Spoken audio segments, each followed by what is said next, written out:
I'm looking to grow watermelon. I have failed many times. I usually just end up with small, unripe melon. I'm in zone 4B.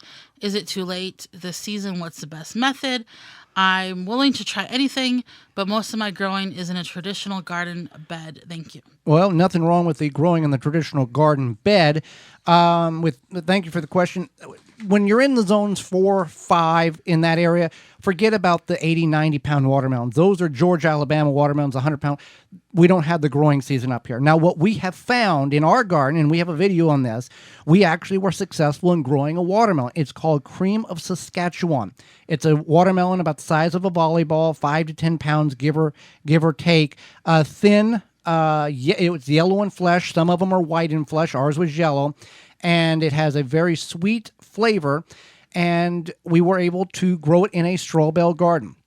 And I would assume that since we have a regular watering regimen now because of DripWorks irrigation system and the tree diaper and the water hoop, we would be able potentially to grow Cream of Saskatchewan watermelons without any issue now because of the consistent watering and the short season, and they're designed to grow in the northern climates of the United States. So certainly a Cream of Saskatchewan. Seed Savers Exchange does have those seeds available on their website, or if you can find a kiosk, they may have those also available.